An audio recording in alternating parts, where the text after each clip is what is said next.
vamos a hacer la moderación de este segmento de un panel dedicado al derecho comunitario e integración regional. Me acompañan como panelistas el doctor Jesús Palmou. Gracias, Jesús, por el esfuerzo de venir desde España y particularmente desde esas bellas tierras de Galicia, quien tiene una exposición muy importante en asuntos que tienen relevancia de integración comunitaria europea y ese ejemplo de integración del Camino de Santiago. Nos acompaña Karen Sendara, que es el secretario general ejecutivo del Sistema Económico Latinoamericano, un hombre experto en estos asuntos y por supuesto con la elocuencia que representa todos los países que conforman el CELA. Gracias, Clarence, por estar aquí. Y nos acompaña también presencialmente el doctor Ricardo Esquembri, que es el presidente del Consejo Directivo de la Universidad Andina Simón Bolívar y a la vez funge como jefe del servicio jurídico de la comunidad andina. Y también virtualmente vamos a tener al doctor José Luis Gutiérrez Sardán, que es el rector de la Universidad Andina Simón Bolívar, la llamo la joya de la corona, quien es un hombre de una experiencia y veteranía en asuntos académicos y que por supuesto ha venido generando desde allí la creación de una serie de programas que soportan muchísimo la permanencia del derecho de integración en todo aspecto. También está el rector de la Universidad Andina Simón Bolívar, sede Ecuador, el doctor César Montaño Galarza, quien participará de manera virtual. Él como rector de la Universidad sede Ecuador tiene una exposición importante respecto de la experiencia que han venido desarrollando en el montaje de programas académicos que tienen que ver con el derecho de integración, con la experiencia en la formación de ya una playa importante de profesionales desde esa que es nuestra casa matriz. También nos acompaña virtualmente el presidente del Tribunal de Justicia andino, el doctor Hugo Gómez Zapac, o más bien él como magistrado en representación del tribunal, y el doctor Hugo Gómez, es un magistrado de nacionalidad peruana y que tiene una experiencia importantísima y nos va a contar un poco la experiencia y cómo se hace la creación del derecho y la permanencia de un tribunal que hoy funge como la tercera corte más importante del planeta y que para suerte nuestra es parte del sistema andino de integración, como lo es el Parlamento Andino, la Universidad, el Instituto Horas de Salud, la FLAR, la CAF, en fin.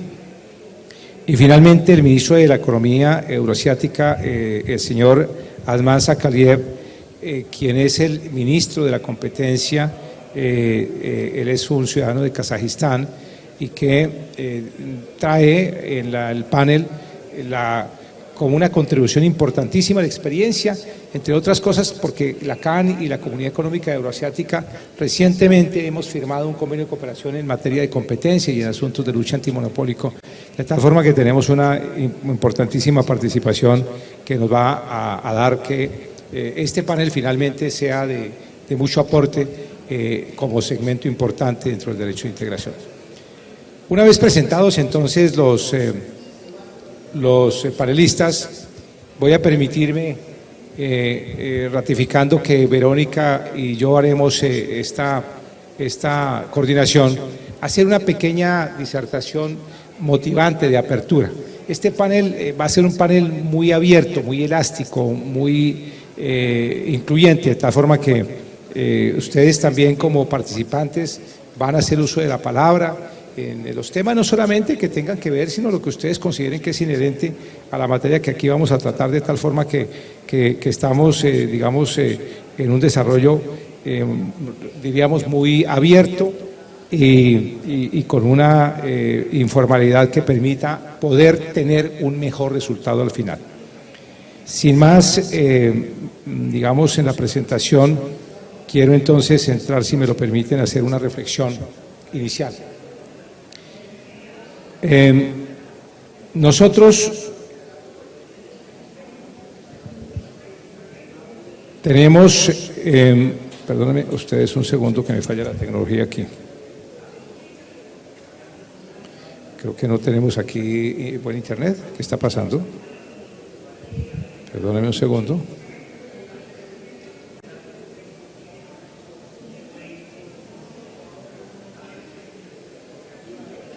Daniela, si me permites, observemos qué está pasando con la comunicación ahí.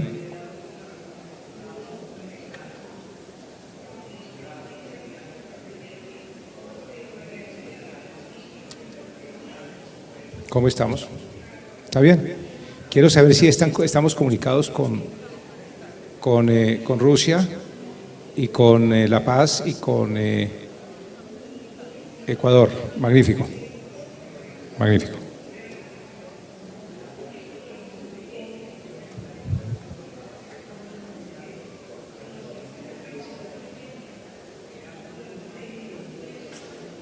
Podemos comenzar. ¿Ya? Muy bien, las normas de nuestro panel son las siguientes. Verónica y yo intervendremos a los sumos 7 minutos. Cada uno de ustedes, señores panelistas presenciales y virtuales, tendrán el uso de la palabra por 5 minutos. Luego haremos una ronda de preguntas. Ustedes vuelven a retomar por 2 minutos más y luego los asistentes tienen el uso de la palabra para que durante 15 minutos más hagamos presentación de inquietudes, observaciones o, por supuesto, invitar a la reflexión para contribuir a la mejor conclusión del panel.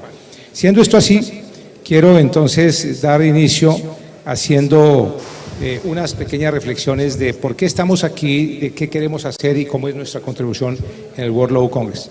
No sin antes, Verónica, agradecer en nombre de la presidencia pro tempore de la CAN, del presidente Guillermo Lasso, de su gobierno, del gobierno de Perú, del gobierno de Colombia y del gobierno de Bolivia, como comunidad andina, y Verónica y yo agradecemos la invitación que nos ha deferido el World Law Congress para tener el privilegio de llevar a cabo este panel autónomamente para hablar de los temas de derecho e integración y, por supuesto, dejar estas referencias aquí.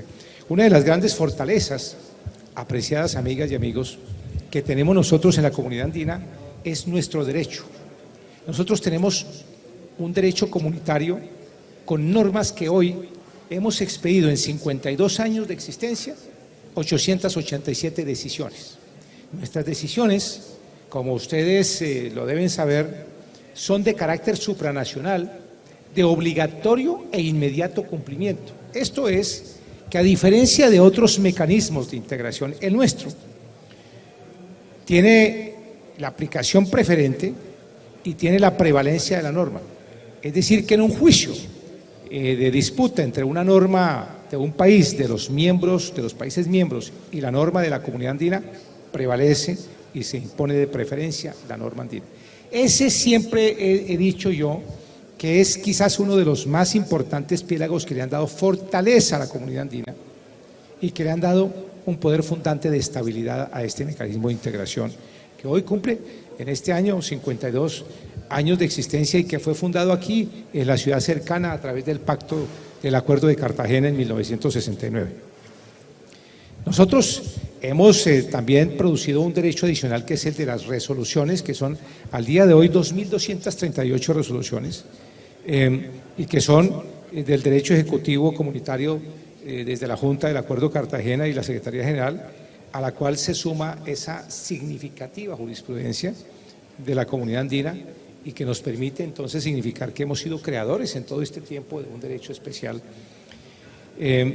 Esto implica, digamos, una exitosa correlación entre los distintos órganos de la comunidad andina y, producto de ello, con un vigoroso, dinámico, creativo ejercicio y actualización del derecho comunitario andino también a nivel de tratados que conforman todo el derecho constitutivo, el derecho comunitario constitutivo, así como a nivel de las normas de rango legal, unas las que acabo de mencionar, las decisiones, y las otras las de rango ejecutivo, es decir, las resoluciones.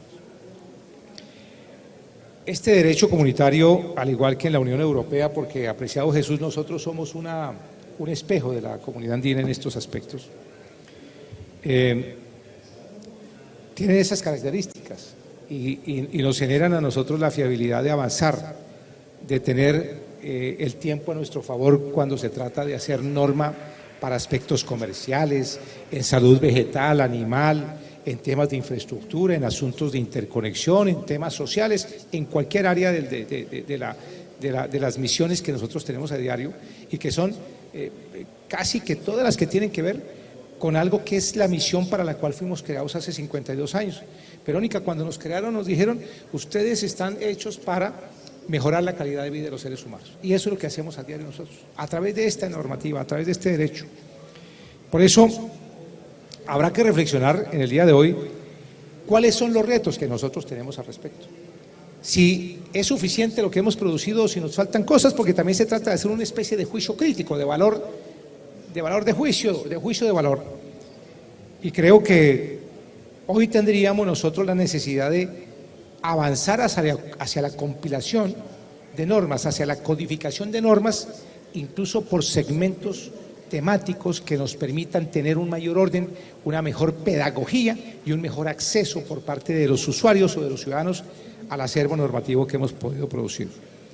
Y, por supuesto, significar que podríamos avanzar también a otras, explotar de manera más eficiente unas formas distintas de producción del derecho, como por ejemplo las directivas que son escasas en la experiencia nuestra y en las cuales podemos encontrar, repito, una fabulosa fuente importante de orden de derecho.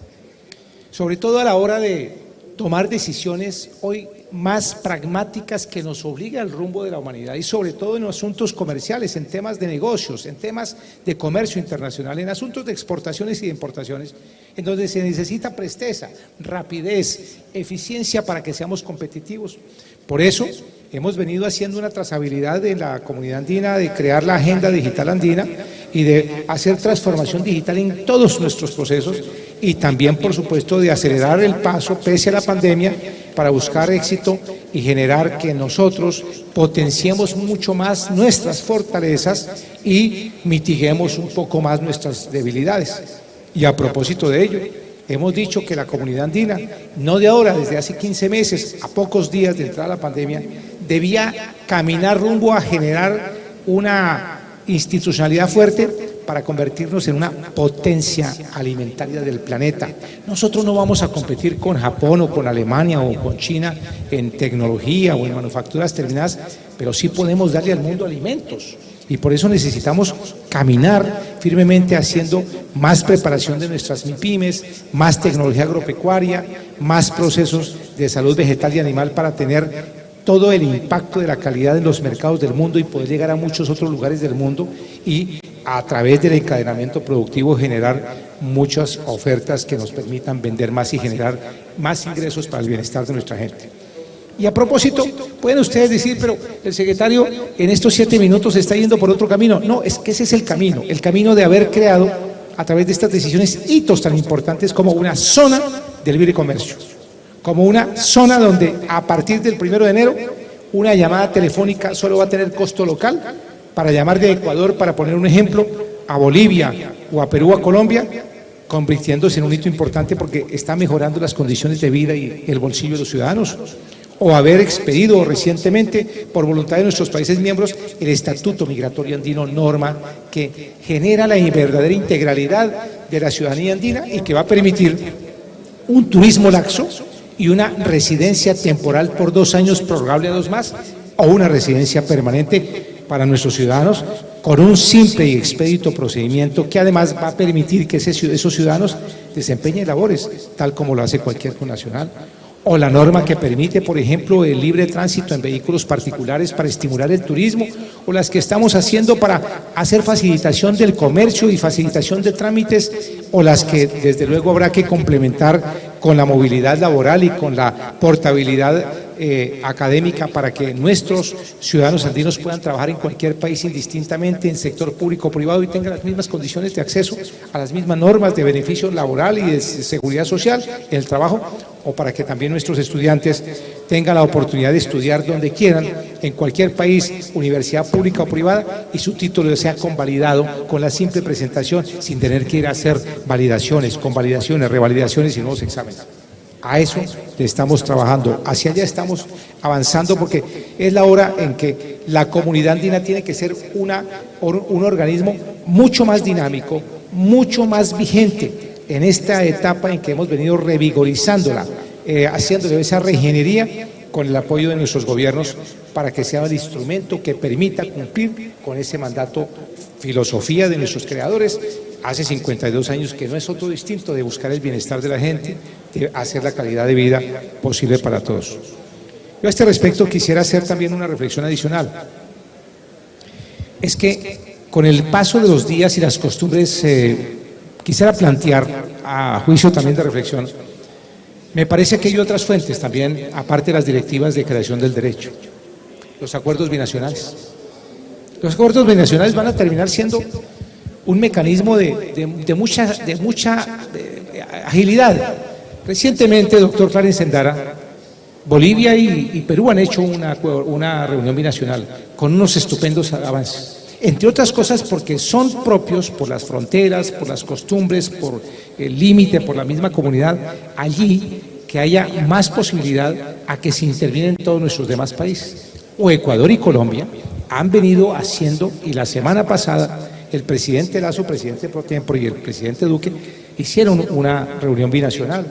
Y está prevista otra reunión binacional Colombia-Perú y otra de Perú-Ecuador, de tal forma que dejo planteada, esa también, en mi concepto, puede llegar a ser una fuente importante de creación de derecho comunitario, siempre permitir que nuestra obligación, y sin dejar de entender que lo básico, fundamental y prioritario, es trabajar de manera armónica e igualitaria para que las normas tengan la misma validez y vigencia en nuestros 4 países, para 111 millones de ciudadanos andinos y en 4 millones de kilómetros cuadrados que son nuestra jurisdicción y que por supuesto nos permiten, solo para poner un ejemplo, en el caso de las MIPYMES, estimular la labor del segmento que más genera el Producto Interno Bruto en nuestros países y que nos permite ser la 11ª economía del planeta, exportando en el año 2019 $120.000 millones al mundo y que es la fuente de ingresos más importante. Miren, las MIPYMES representan el 90% de nuestro empresariado y generan más del 60% de nuestro empleo.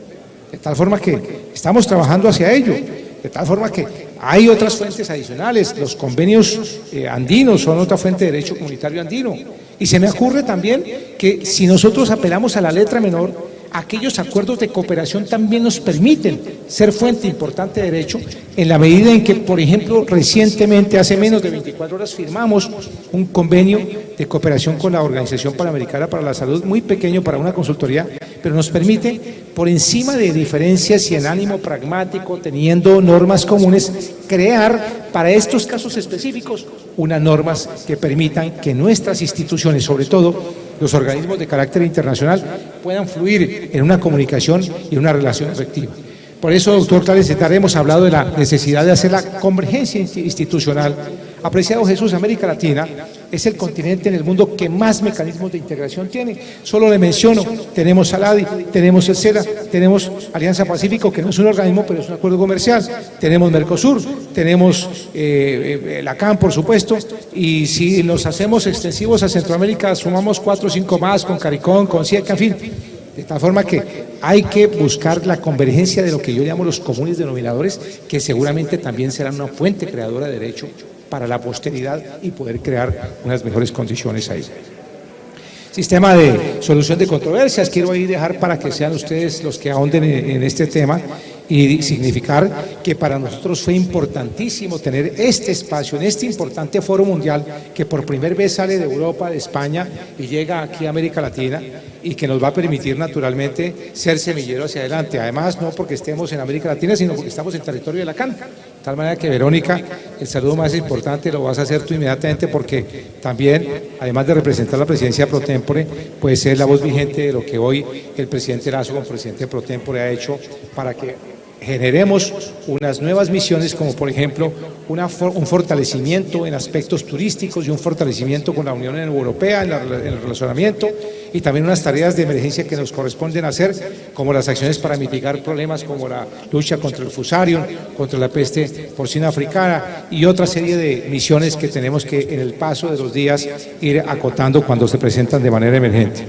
Yo quiero ahí dejar y significarles que el fortalecimiento de nuestra institución está debido a que hoy tenemos unos beneficios importantes en nuestros países, con nuestros gobiernos, a diario dan impulso a través de nuestras comisiones, la Comisión en Asuntos Técnicos y de las reuniones del CAMRE para hacer la creación de las normas que siguen siendo, por supuesto, el faro conductor del crecimiento de lo que nosotros recibimos como misión hace 52 años. Muchas gracias. Luego de estas reflexiones, entonces, Verónica, por favor, compañera de coordinación, gracias además por estar aquí en Colombia, en la palabra.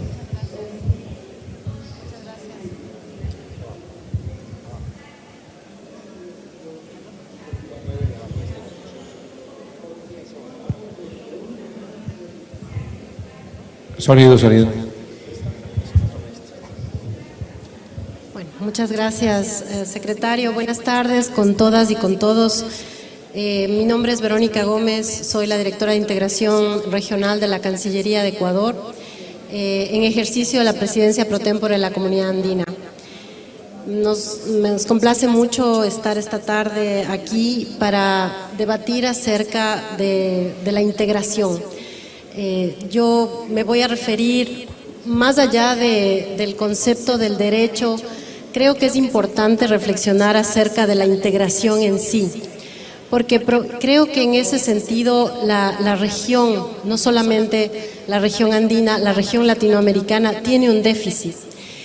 Y este gran déficit está relacionado no con la generación de normas en los que probablemente hemos sido muy fructíferos, pero sí en la generación de una identidad que nos permita unirnos como región en pos de un solo objetivo que puede ser la integración. También es importante mencionar que quizás la integración no ha logrado blindar las instituciones de los vaivenes políticos que han afectado a la región y que nos afectan ahora en muchos sentidos. También creo que no hemos sido lo suficientemente hábiles para conseguir instituciones más fuertes, que sobrevivan las crisis, que sobrevivan las situaciones económicas o incluso los desacuerdos políticos.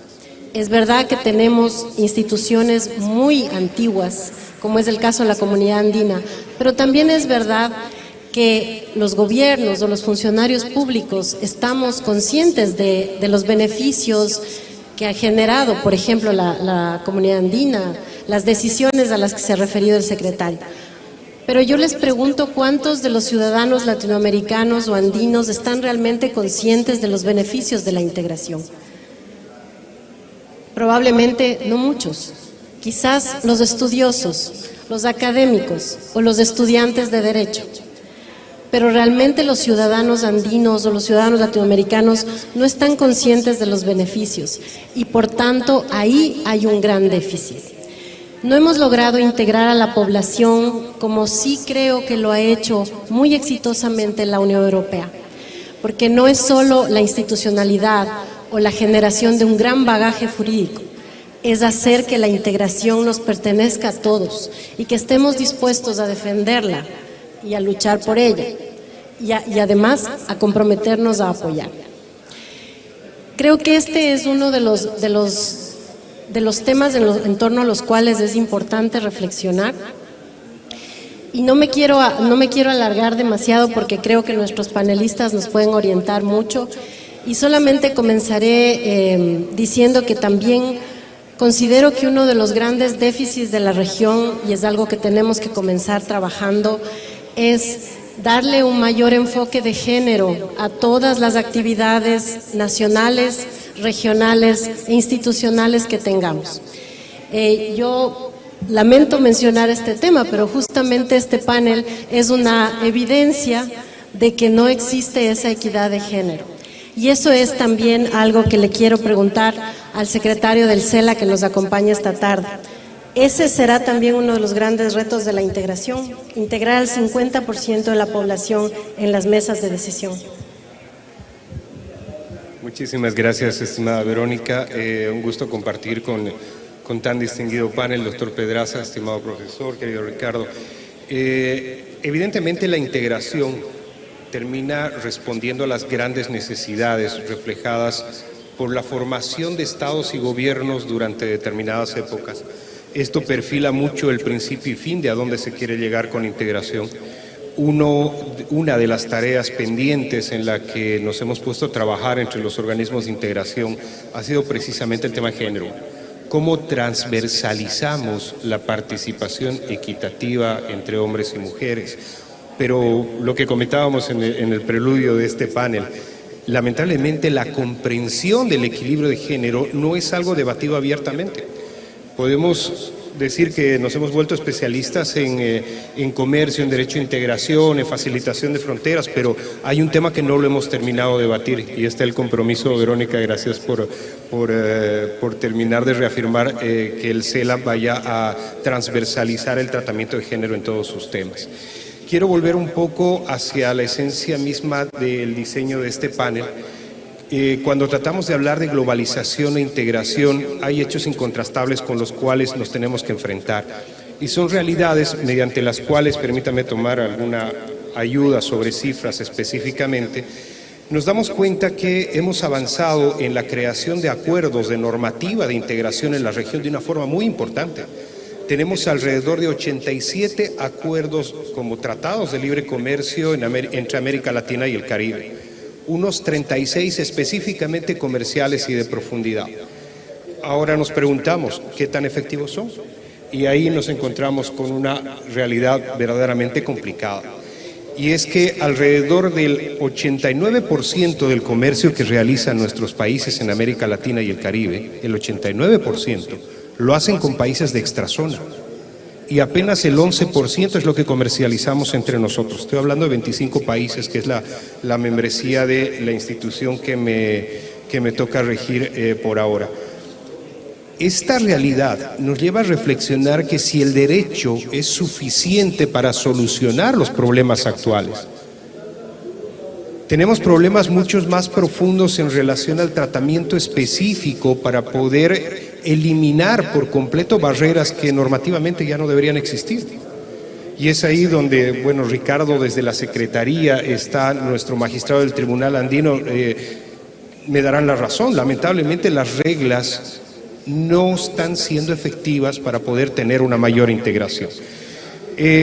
Lo que ha pasado a través de la globalización, que no es más que una dinámica profunda de interdependencia, intercambio, al final integración global entre lo que puede significar comercio, intercambio de las fuerzas de trabajo, servicios, etcétera, lo que ha hecho es abrir un poco más la posibilidad a cada uno de nuestros países, grandes, pequeños, lograr que a través de su desarrollo propio de políticas que buscan cumplir con los objetivos de desarrollo del milenio, puedan identificar mercados que van más allá de sus vecinos. Y esto termina siendo, lamentablemente, una afectación a la integración. Entonces ahí viene un poco la dicotomía, ¿qué es bueno? ¿Globalizarse o integrarse? Ahora vayamos un poco a una realidad actual. ¿Qué ha pasado con la pandemia? Ya veníamos básicamente con una crisis económica bastante fuerte en la región. Caemos menos del 7% en nuestro crecimiento económico durante este año. Durante el año pasado. Este año tendemos un poco a crecer y reaccionar alrededor del 6,5%, pero al año volvemos a tocar realidad. Otra vez el crecimiento vuelve a formalizarse porque veníamos de una caída muy fuerte y otra vez volvemos al mismo problema de siempre. La integración está siendo útil para el desarrollo, se están cumpliendo los objetivos que se han plasmado. Son unos poemas estos tratados constitutivos, ¿no? El Acuerdo de Cartagena, el Convenio de Panamá, el Acuerdo de Montevideo, son unos poemas. Todos quieren llegar a ser un mercado común, un mercado único como es la Unión Europea. Pero en los hechos la aplicabilidad no está siendo tan efectiva.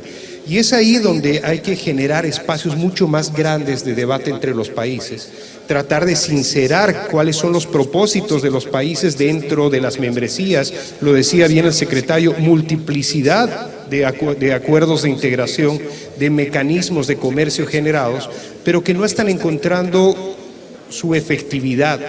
Necesitamos sincerar un poco qué es lo que necesitan los países alrededor de ellos, buscar mecanismos de convergencia, no duplicar tareas, tratar de complementarse entre los organismos y ser mucho más efectivos. Estos números que he tenido que mencionar anteriormente, obviamente hacen una profundización de una crisis muy grande post-COVID. 22 millones de personas que pasaron a la pobreza, 8 millones a la extrema pobreza, estamos hablando solo de la región de América Latina y el Caribe, alrededor de 26 millones de puestos de trabajo perdidos. ¿Estamos ante una necesidad clara?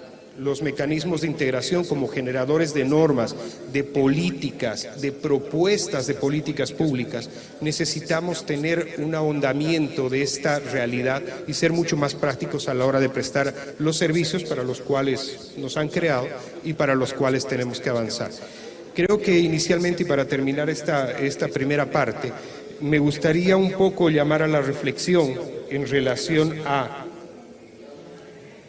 ¿qué modelo de desarrollo ha sido más exitoso en este proceso? Hablando de procesos de integración, no de países. Sabemos que cada estado ha ido optando un poco por su mecanismo de apertura o por ser un poco más rezagado. Tenemos un Brasil que es el que más aprovecha, por ejemplo, los acuerdos regionales y no tiene tratados de libre comercio. Aprovecha el 37% de los acuerdos. Y tenemos países como Chile, Colombia, Perú, que tienen más tratados de libre comercio a nivel mundial y aprovecha apenas el 2%. Entonces, tenemos que entrar a un proceso de reflexión de ver qué tan integrados estamos y cuál sería el camino positivo de poder buscar esas cadenas de valor en la misma región que nos permitirían suplantar incluso provisiones que se vienen del otro lado del mundo. Sabemos que tenemos la crisis de los contenedores, las consumos básicos que tenemos en los países del lado. Esas cadenas de valor deberían darnos la respuesta de qué modelo de proceso de integración podría servirnos para la región. Muchísimas gracias.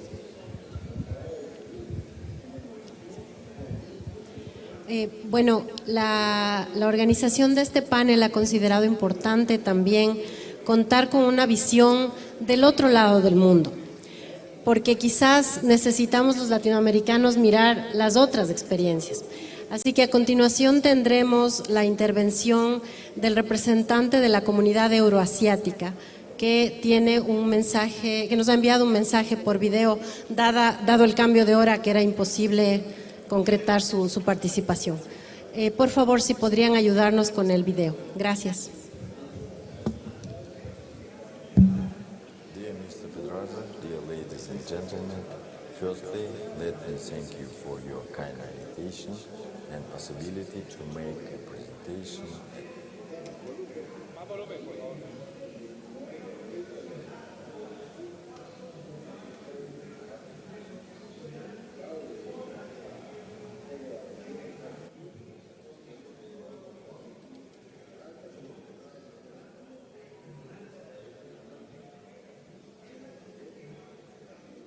Dear Mr. Pedraza, dear ladies and gentlemen, firstly, let me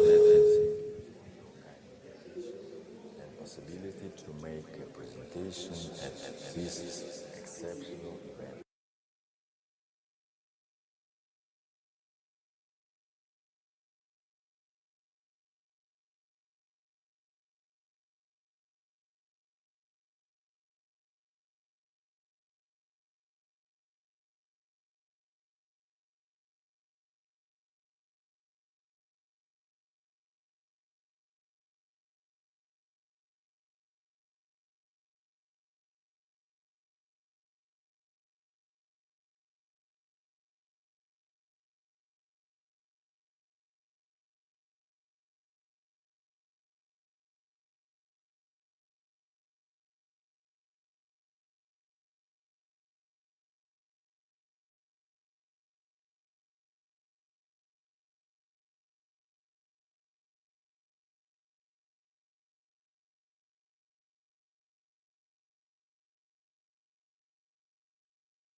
Un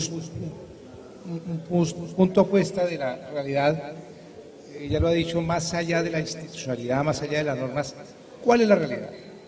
Y Clarence Endara ha tocado ese punto también de cómo debemos avanzar un poco más, él que ha tenido la experiencia en la CAN, ahora en el CELA y como como viceministro, en ese desarrollo de la convergencia, lo que llamamos el común denominador, para evitar duplicidad institucional, economía funcional, incluso presupuestal. Pero tú tienes un tema muy importante en la experiencia europea, no solamente en el derecho europeo, sino sé que nos vas a contar una experiencia que además has profundizado en los últimos años, que es cómo es que el Camino de Compostela genera derecho. Tienes la palabra, por favor. Muchas gracias, muy buenas tardes. Para mí es un enorme honor estar en este Congreso Mundial y sobre todo compartir panel con tan ilustres personalidades. Y para hablar del Camino de Santiago, del fenómeno de la peregrinación a Santiago y como elemento creador de derecho, como elemento creador de convivencia y germen de una unidad territorial como es la Unión Europea. Es lo cierto que tras el descubrimiento, inventio en latín, de los restos del apóstol Santiago, pues han llegado desde distintos puntos de Europa a Compostela millones de personas que han dejado huella, que hoy está presente en la historia y en la realidad de España y de la Europa de hoy. A este fenómeno de la peregrinación y de sus consecuencias no es ajeno el continente americano. Hay que recordar que tras el descubrimiento llegaron también a Compostela peregrinos del nuevo continente y además aquí en América casi medio centenar de ciudades, más de 30 ciudades llevan el nombre del apóstol. Eso es lo cierto. Y aquí mismo, en Colombia, tenemos una hermosa ciudad como es Santiago de Cali. Bien, aunque la peregrinación se trata de un fenómeno, de una manifestación esencialmente religiosa, al menos en principio, luego se ramifica en una compleja red de causalidades e influencias que tienen presencia, que tienen influencia en el derecho, que tienen influencia en el arte, que tienen influencia en la literatura, que tienen influencia en las relaciones políticas y sociales y en la casi totalidad de las actividades de la época en Europa. Estamos hablando de la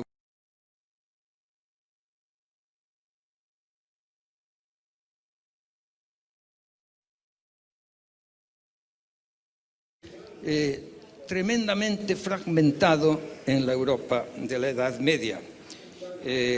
Aquí también están presentes, además del fenómeno jacobeo, las órdenes militares y religiosas con especial referencia a dos, la Orden de Caballeros de Santiago y la Orden de Malta. Bien, lo cierto es que el peregrinaje favorece la convergencia de los diferentes centros de poder medieval, que entonces era fundamentalmente dos, el poder civil, el poder político y el poder religioso. En consecuencia, se favorece también la convergencia legislativa de dichos centros de poder, contribuyendo así a crear una homogeneidad política, religiosa, pero también jurídica y de valores ético-morales que darán origen a lo que luego se ha llamado el Estatuto Jurídico del Peregrino y después estarán presentes en las disposiciones legislativas de los distintos países de pueblos de Europa, contribuyendo así al desarrollo de lo que se llamó el Ius Gentium medieval frente al Ius Gentium romano, Ius Gentium medieval, germen del moderno derecho internacional. Ambos, el Ius Gentium medieval y el derecho internacional, elementos importantes de la civilización occidental. Esta contribución del Camino de Santiago a la construcción de una personalidad europea propia en las diferentes facetas es objeto de reconocimiento por parte de personalidades e instituciones contemporáneas. No hay absolutamente ninguna duda. El escritor alemán romántico Goethe ha dicho que Europa se hizo peregrinando a Santiago. El Consejo de Europa, a finales del siglo pasado, declaró el Camino de Santiago como primer itinerario cultural de Europa. Y finalmente, la UNESCO declaró el Camino de Santiago como patrimonio de la humanidad. En resumen, el Camino de Santiago y su extraordinario esplendor fue una importante vía de articulación espiritual, cultural, artística y jurídica de Europa, uno de los elementos esenciales en la creación del hoy espacio regional europeo y su vertebración jurídico-política, como así lo refleja el vigente Tratado de la Unión Europea, que en una de sus cláusulas dice textualmente que está presente la herencia cultural, religiosa, humanista de Europa como fuente inspiradora del propio Tratado de la Unión. En 1993, el Consejo de Ministros de Cultura de la Unión Europea, en una de sus reuniones, establece como pilar el Camino de Santiago como pilar de la historia y de la construcción europea actual. Pero si el Camino de Santiago ha estado presente en la construcción europea a través de derechos, principios y valores, hoy en la construcción de los espacios políticos regionales, al igual que también en todos los Estados miembros, hemos de promover y defender también la libertad, la igualdad, la democracia y la prevalencia del derecho democráticamente legitimado, además de la ética, la tolerancia, la solidaridad y la fraternidad como elementos fundamentales de convivencia entre los pueblos. Derechos, principios y valores que del respeto al diálogo con otras civilizaciones, también presentes en el mundo actual, deben traspasar fronteras territoriales, fronteras religiosas, fronteras ideológicas, desde su consideración como elementos patrimonio de la humanidad, igual que el Camino de Santiago, apuntalando así la convivencia y la creación de los espacios regionales supranacionales, como es el caso de la Unión Europea o de la Comunidad Andina. Hemos de partir del hecho de que el diálogo abierto es propiedad de la democracia, que la tolerancia y el diálogo pueden estar enlazados con valores y principios de alcance universal.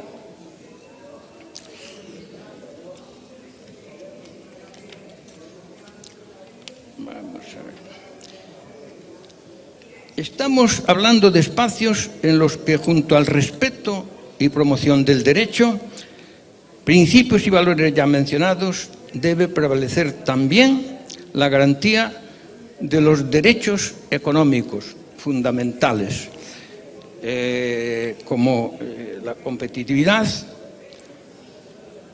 el libre competencia, libre mercado, espacio abierto, frente a lo que se nos está presentando como una globalización, que ahí tenemos a la vista, y en muchos casos con escaso control, lamentablemente con escaso control. Mientras la globalización alumbra problemas globales, lo cierto es que hoy la solución a estos problemas globales siguen siendo soluciones locales. De ahí la importancia de la creación de estos espacios regionales, la Unión Europea, la Comunidad Andina, precisamente para poner solución, al menos parcial, a dichos problemas. Hemos de revertir o convertir, al menos en un tópico, la expresión que pretende calificar el mundo de hoy como un mundo o una civilización post-occidental. Seguimos en el mundo, en la civilización occidental, desde el convencimiento que debemos de tener de que la globalización es perfectamente, tiene que ser perfectamente compatible con la civilización occidental, con la que debe convivir armónicamente. Que así sea. Muchas gracias. Gracias, Jesús. Damos entonces ahora sí cabida a la intervención de Arman Shakayev, ministro de la Unión Económica Euroasiática, por favor. Dear ladies and gentlemen, firstly, let me thank you for your kind invitation and possibility.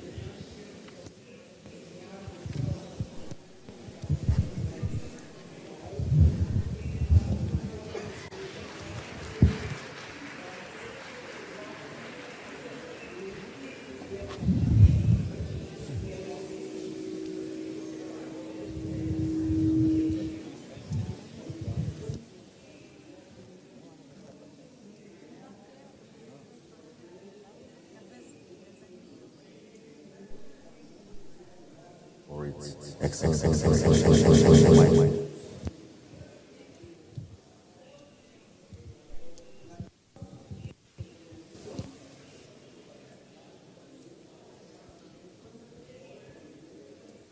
At this exceptional event, I would also like, dear Mr. Pedraza, dear ladies and gentlemen, firstly, let me thank you for your kind invitation and possibility to make a presentation at this exceptional event. I would also like to thank the Colombian organizers for its excellent preparation. My presentation will be focused on the law and experience of its practical use within Eurasian Economic Union. I would also note the use of the Union law for overcoming economic decline caused by the pandemics. The Union consists of 5 countries: Republic of Armenia, Republic of Belarus, Republic of Kazakhstan, Kyrgyz Republic, and Russian Federation. Eurasian Union is the world's largest regional economical integration association. The major source of law of the Union is the Treaty on the Eurasian Economic Union. The treaty foresees the implementation of principle of 4 freedoms as a fundamental principle of functioning of its internal market. These are freedoms of movement of products, services, capital, and workforce. Thus, the treaty serves as a basis for development of more detailed legal provisions regulating particular aspects of regional economic integration. Eurasian Economic Commission is permanently standing body of the Union. It addresses a vast area of questions such as custom regulation, trade regimes with regard to third countries, technical regulation, industrial and agricultural issues, energy policy, state and municipal procurement, transportation, currency policy, and others. Among its other functions, the Commission is also responsible for competition protection in the cross-border markets of the Union. These are the markets which geographical boundaries cover the territory of 2 or more member states of the Union Commissions. Commission's decisions are also part of the Union's law and mandatory for implementation by member states. The rapid spread of COVID-19 tested the Union legal framework and Commission activities. Therefore, Union has needed to respond quickly to the spread of the pandemic and to find economic and regulatory measures to combat it. Commission acted manually and urgently to lift restrictions in order to promptly provide citizens of the Union's member states with necessary medicine, equipment and protection means. Of course, this required urgent adjustment to a number of legal provisions and regulatory rules. The package of such measures included the following: exemption from import customs duty and on goods for the prevention of the spread of coronavirus, in particular personal protective equipment, disinfectants, diagnostic reagents, as well as certain agricultural and food products, and so on. A temporary prohibition for exports from the Union was introduced for such goods as pharmaceuticals, items for medical purpose, and medical equipment, as well as for a number of elimination goods, for example, onions, garlic, rice, groats, and others.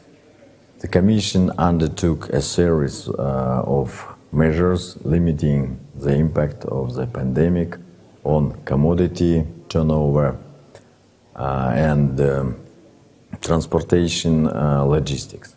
It created green corridors and prepared sanitary and anti-epidemic recommendations for the elements of such corridors like parking of transportation, technical service facilities, gas stations, canteens for drivers, and etc. Competition bloc of the Commission has also taken measures to prevent the spread of coronavirus. In particular, we suspended the timing of cases for duration of the pandemic restrictions. The taken measures proved their efficiency. For 8 months of 2021, the growth of mutual trade between the Union member states comprised 31% compared to the same period at last year. At present, the volume of mutual trade is even 14% higher than in the same period of 2019. At the same time, the Commission continued its works of implementation of its projects and target-oriented programs that established by Strategy of the Union development until 2025. The focus was made on the programs most contributing to overcome the economic slowdown caused by the pandemic. In conclusion, I would like to summarize the following. The Union legal system helped to successfully counter the challenges caused by the pandemic and provide the population of its member states with the necessary medications, as well as to preserve conditions for economic recovery. Thank you for your attention.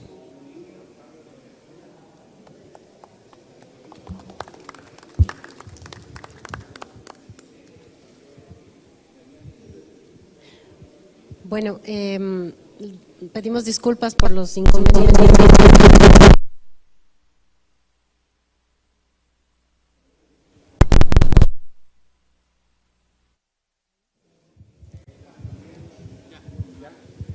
¿Ya?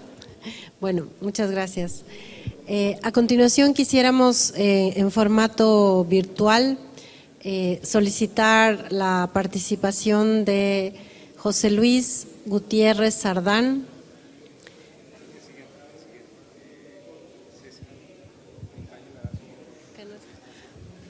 Bueno, nos dicen que no está conectado, así que le vamos a dar la palabra al doctor César Montaño Galarza, que es el rector de la Universidad Andina, sede Ecuador. ¿Está listo?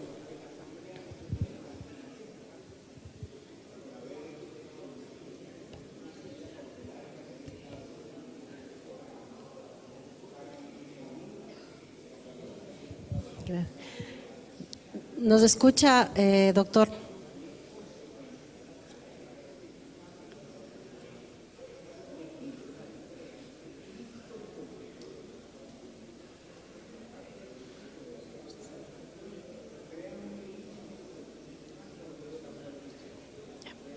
¿Estamos listos?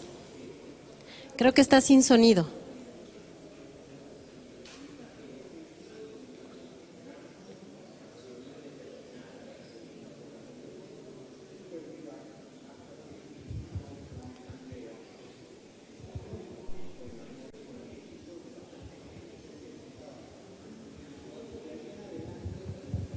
No se escucha.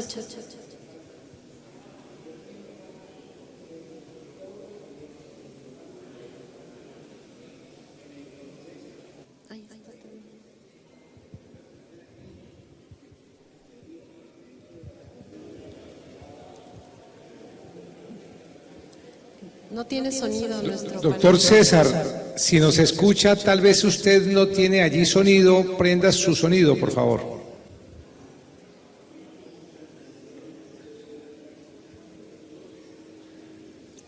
¿Será que la falla es aquí, perdón?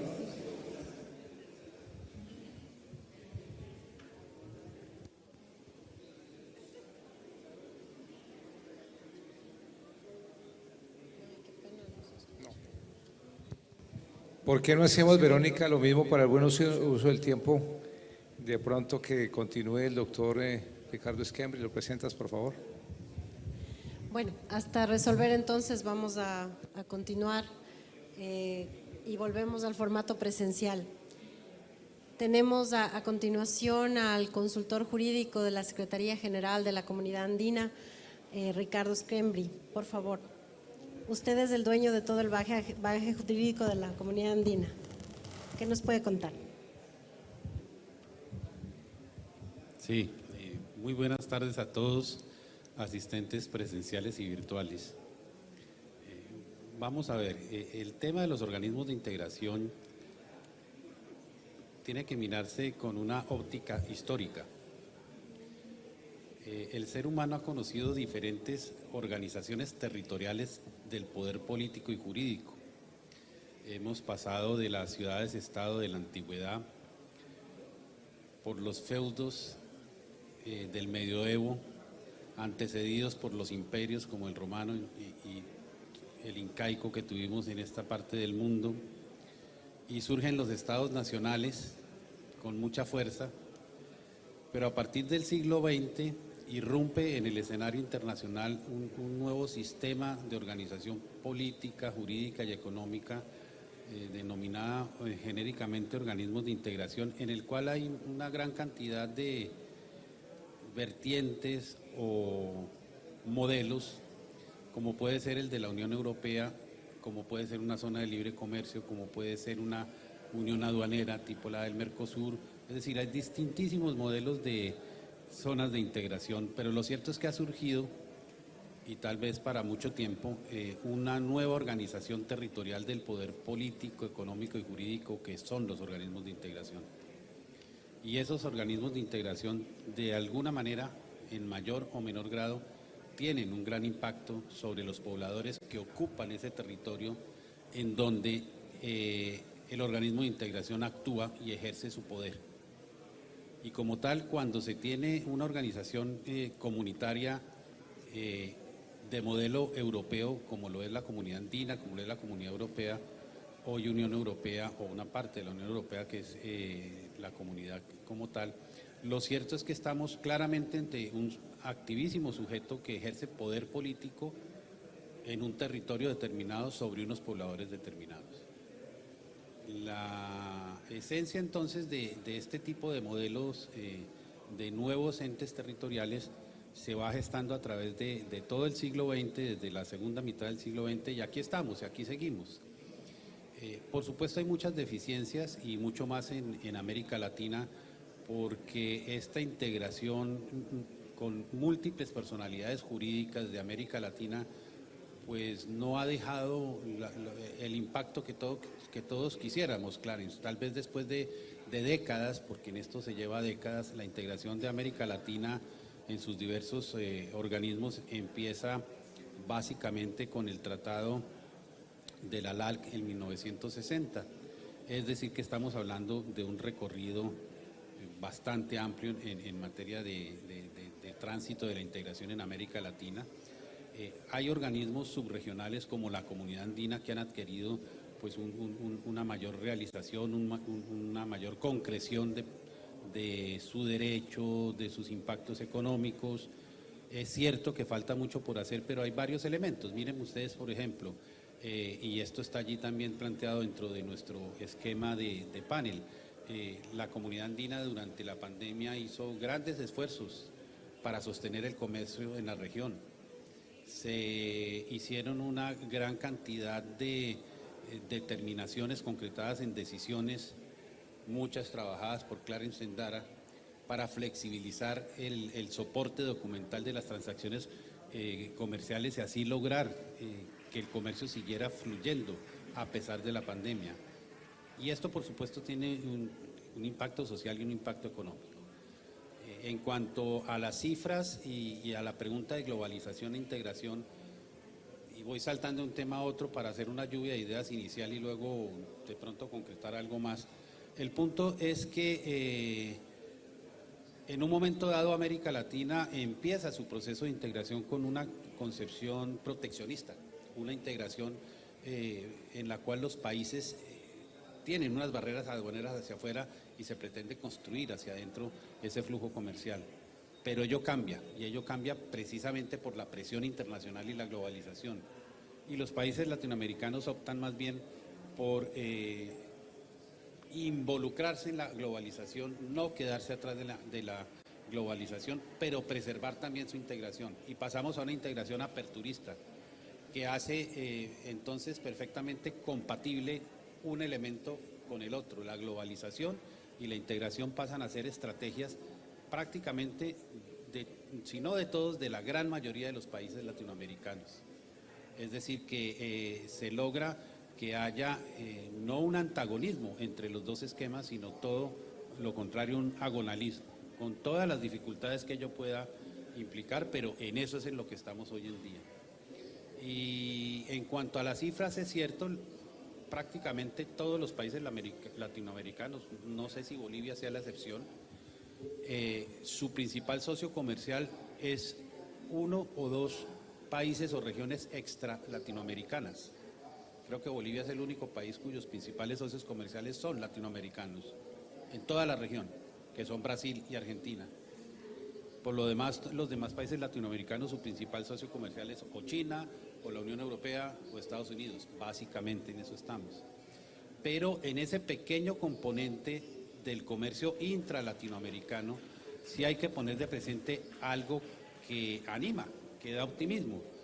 Y es que esta región peca de que exporta muchos commodities, productos naturales, pero nuestro comercio intralatinoamericano es con un alto valor agregado.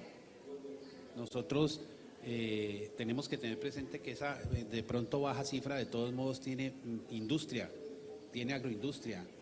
Es decir, entre nosotros comerciamos elementos que generan mucho más empleo.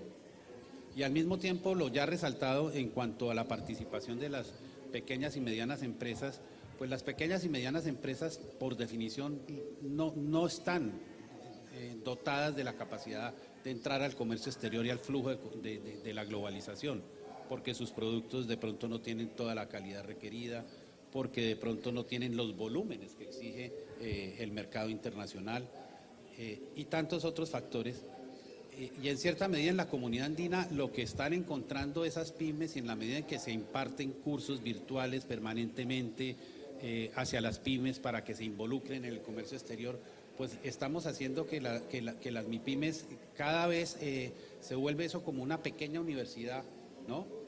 Como una pequeña guía que a la postre lleva a que los pequeños empresarios se lancen al comercio exterior. Y en la medida en que eso vaya creciendo, se va generando un círculo virtuoso a favor de este pequeño empresariado nuestro latinoamericano. Entonces, a veces las cifras también tienen ciertos elementos positivos. Personal y académicamente, yo pienso y anhelo que al menos 2 de los organismos de integración de Sudamérica no solamente convirgiesen, sino que se fusionasen, pero por supuesto esto estará en la agenda de los jefes de Estado y de los países como tal, que ese sería un gran paso para esta región, seguir fortaleciendo nuestra comunidad andina institucionalmente, como se ha hecho recientemente con la Universidad Andina Simón Bolívar que presido, como se quiere hacer y ojalá a la brevedad posible con el Tribunal de Justicia de la Comunidad Andina, nuestra muy fortalecida y dinámica Secretaría General y tantos otros órganos y organismos del Sistema Andino de Integración muy exitosos como puede ser la CAF, el Banco de Desarrollo de América Latina. De tal manera que en esto también tenemos la presencia importante que deben tener nuestros organismos de integración ante la defensa de la democracia y el Estado de Derecho, que ese es el gran tema de este World Law Congress. Pues nosotros en América Latina, nuestros órganos de integración también recogen esa doctrina y no solamente buscando generar bienestar para la población, que es fundamental, sino también con medidas de reacción ante gobiernos de facto o dictaduras. En la comunidad andina, por ejemplo, tenemos el protocolo de Oporto, en el que se suspende a cualquier miembro que rompa la democracia. En Mercosur lo tienen, lo han aplicado, de hecho. Así que ese es otro elemento importante para nosotros, y ir construyendo la participación social es muy importante. Estoy de acuerdo en ello. En los inicios de la integración europea se discutía si lo que se integraban eran los estados, que era lo que decía Charles de Gaulle, el presidente francés, o si lo que se integraban eran los pueblos, las personas, que era lo que sostenía Jean Monnet, el gran académico, padre intelectual, digamos, de lo que es el derecho comunitario europeo, la Unión Europea. Y finalmente se encuentra que los dos tenían razón. Se integran los estados, pero también se integran los pueblos, por supuesto. Si no hay integración de los pueblos, si no hay participación social y ese déficit democrático que pueden tener los organismos de integración en América Latina en cuanto al origen democrático de sus instituciones y en cuanto a la participación social, hay que mejorarlo. Por supuesto, tenemos organismos de participación social como el Consejo Consultivo Empresarial Andino, el Consejo Consultivo Laboral Andino, el Consejo Indígena, el de Afrodescendientes, en fin. Pero sí creo que evidentemente el tema de la participación social debe ser transversal, el tema de igualdad de género debe ser transversal y el tema del medio ambiente debe ser transversal. Son 3 transversalidades que deben estar siempre presentes y tenemos que velar continuamente porque ello sea así. Así no esté escrito siempre en la norma, allí tiene que estar la transversalidad. Yo diría estas palabras iniciales entonces.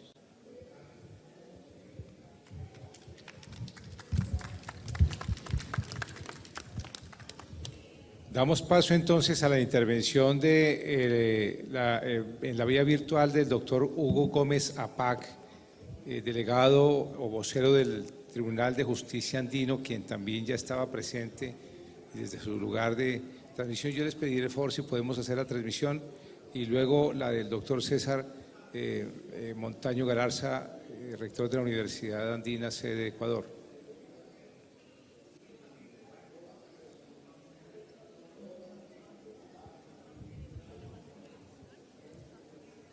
Tenemos problemas de conexión.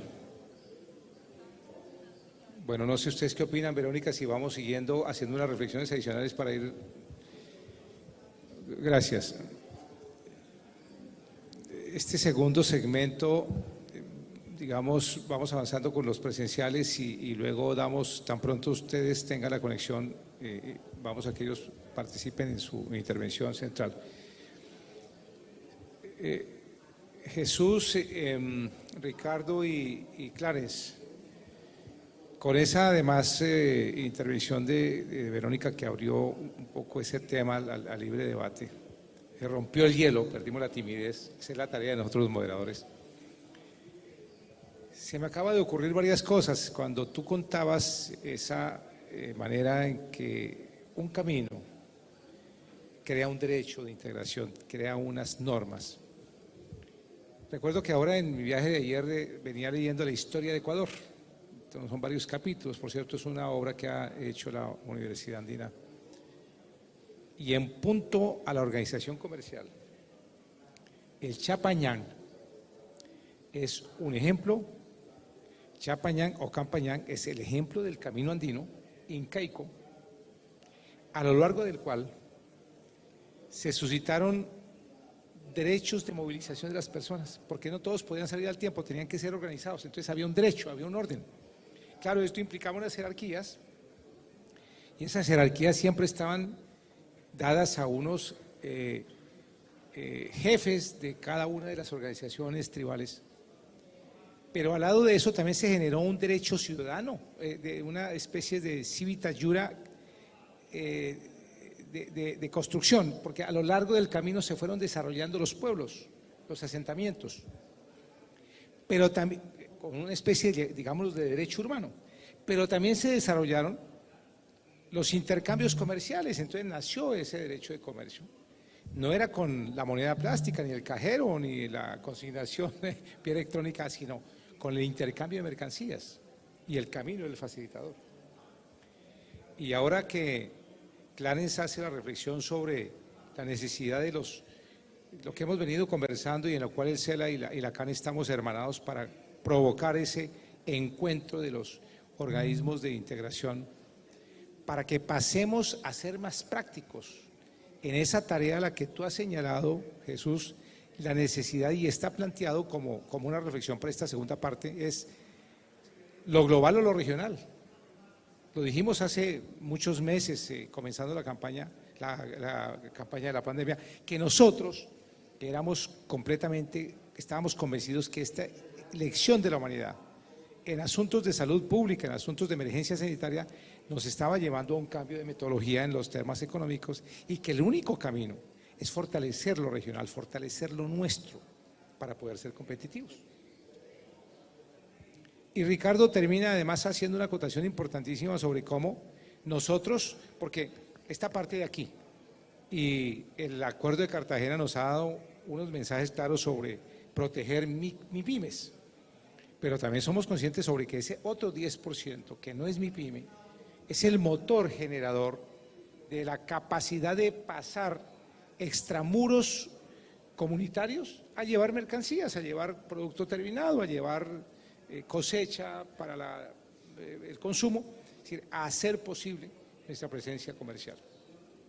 Y evidentemente nuestros primeros socios hoy son en el mercado mundial, en la forma principal, así de esa manera, los Estados Unidos, a quienes le vendemos el 26%, luego Europa el 22% y China ahí pegado con el 21%, aun cuando a título individual, doctor Ricardo, evidentemente, por ejemplo, Perú tiene mejor mercado con China que con Europa. Pero justamente esto nos va a generar que fortalezcamos más nuestro nexo intracomunitario comercial y que creemos nuevas oportunidades y, por ejemplo, esa ruta la está señalando de prioridad en este ejercicio de presidencia pro tempore el presidente Lasso para que potenciemos mucho el turismo y la cultura como un elemento espiral de recuperación de la economía.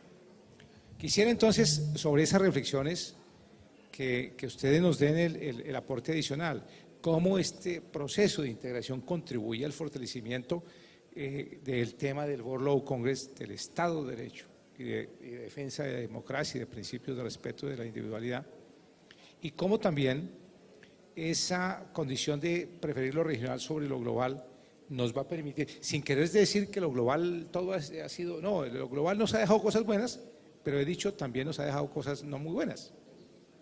Y entonces tenemos que replantear, es como cuando uno distribuye el naipe, entonces hay que volver a barajar. Y esta parte vital es es importantísimo plantearla porque creo que nos va a llevar a unas conclusiones que Verónica y yo queremos al final a toda la audiencia y a quienes nos están siguiendo por las redes y por los medios de comunicación y desde luego a las personas que muy gentilmente nos han acompañado esta tarde, poder tener la satisfacción de que aquí nos señala unas hojas de ruta que llevaremos a nuestras instituciones y que llevaremos también como ejemplo a seguir inmediatamente. Quisiera entonces pedirles que en este segundo segmento, mientras damos paso a que nuestros interventores virtuales puedan hacerlo, quiero además en eso apelar a la experiencia europea. Jesús, ¿qué nos puedas contar? Muchas gracias. Nos decía nuestra moderadora que la población de los países europeos estaba implicado en el proceso, digamos, de construcción europea. Es así, es así. La Unión Europea sigue siendo hoy para la gran mayoría de los ciudadanos de la Unión un experimento fantástico. Pero quienes estamos convencidos de ello, la gran mayoría, tenemos en este momento la sensación de que este proceso está parcialmente bloqueado. Es como si realmente este proceso que se inicia hace años de pronto se paralizase. Eso es, digamos, una impresión muy general. ¿Y por qué? Razones. Bueno, hay varias razones. En primer lugar, yo entiendo que existe en la Unión Europea un déficit de gobernanza, un déficit sobre todo de gobernanza económica, falta de una armonización fiscal y financiera que se ha puesto de manifiesto sobre todo con la crisis de los años 8 y siguientes. En segundo lugar, se ha observado también un problema de estabilidad que se ha puesto de manifiesto cuando una Constitución aprobada por todos los países y por los representantes, por los parlamentos de todos los países de la Unión, resulta que es rechazada por una parte del electorado de alguno de estos países, lo que hizo que tuviéramos que ir al Tratado de Lisboa, que es un paso atrás, lógicamente, en ese proceso en el que la Constitución era un elemento fundamental. Y luego, especialmente tras la crisis económica, pues aparecen, por ejemplo, los populismos que en muchos casos pues, contradicen los valores y, digamos, las razones que han llevado a los padres de la Unión precisamente a poner en marcha su construcción. El euroescepticismo, que también hoy tenemos, fruto de unos nacionalismos exacerbados en algunos países y que han estado, desde mi punto de vista, el nacionalismo ha estado presente en el Brexit que llevó al Reino Unido fuera de la Unión Europea. En definitiva, estamos en la necesidad de reforzar en la Unión Europea hoy aquello que nos une frente a aquello que nos separa. Para mí eso es importante. Y bueno, si la cultura clásica, el derecho romano, digamos, el cristianismo, han sido elementos fundamentales de la civilización europea en la Edad Media, con la Ilustración se alumbraron también otros derechos universales como es la libertad, la igualdad, pero también el progreso y la ciencia y la innovación. Ideas estas de progreso y esperanza que han de estar presentes en la construcción de estos espacios. Reformando una actitud mental, reforzando una actitud mental, el deseo de que todos caminemos juntos y una actitud cultural, es decir, una cultura común como argamasa precisamente de esa actitud mental que existe sin duda en la Unión Europea y que estoy seguro que existe también en la comunidad andina. Y ambas como garantía de la pervivencia de la política socioeconómica de la región y sobre todo de la sociedad del bienestar, de la democracia y de la justicia social que nos caracteriza. Muy bien. Muchas gracias, Jesús. Seguimos en el orden de participación. Muchas gracias, secretario Pedraza. A ver, el tema del World Congress como un mecanismo de actualidad en relación al respeto del Estado de Derecho, traducido hacia organismos internacionales, también tiene un asidero bastante importante. Y no comparto mucho con que se diga que solo el populismo desordena precisamente el Estado de Derecho. También tenemos extremismos que lo hacen de una forma bastante complicada. Y para evitar precisamente que existan estos desequilibrios, son los mismos estados que en su consenso otorgan determinados poderes a estos organismos internacionales, con limitaciones exactas de qué rol quieren jugar, con limitaciones exactas de poderse ejercer un autocontrol a sí mismo.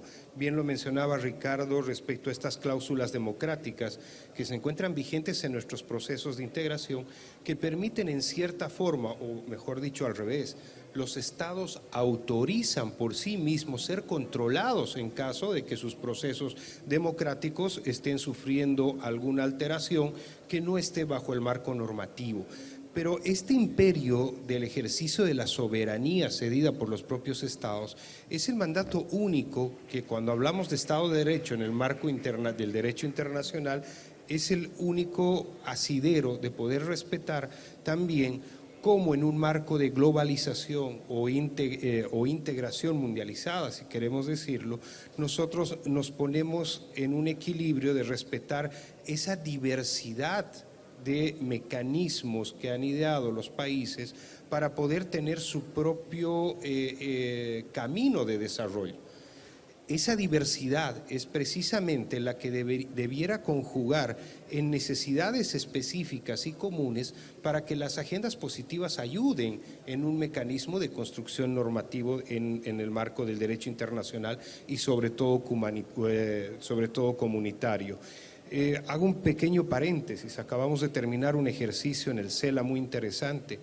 Hacemos una consulta a los países respecto a cuáles son los principales problemas en la atención de sus agendas económico y sociales. Les preguntamos exactamente dónde sienten que no están siendo atendidos por los organismos internacionales de la región y nos sale un mapa tan hermoso, no por las necesidades, sino por el equilibrio que genera y la unión en relación a necesidades comunes. Una agenda totalmente equilibrada donde el 50% refiere a la necesidad de atención inmediata como la reactivación económica, que involucra pymes, que involucra problemas inclusive de bloqueos financieros unilaterales, etcétera, y una agenda social donde todos coinciden en que el problema de migración, el problema de desastres naturales, el problema específicamente de atención en educación post pandemia son necesidades comunes. Entonces, ese ejercicio, llamémoslo democrático, de consultar a los estados, nos permite reafirmar ese asidero de recibir un mandato puro y claro de los estados para que los organismos también se puedan mover en el marco precisamente de sus atribuciones sin extralimitar ningún mandato específico, porque también los desórdenes pueden crearse no solo desde la organización política de los estados, sino de la administración de los mismos a través de determinados organismos. Muchas gracias. Quisiera pedir el favor, Verónica, parece que el doctor Gómez está listo para que nos permita y luego termine el doctor.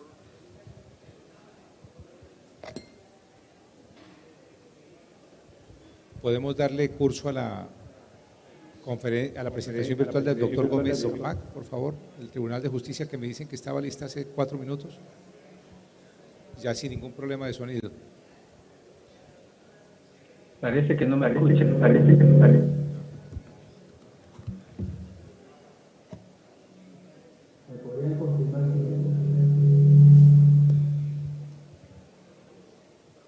Sí se escucha.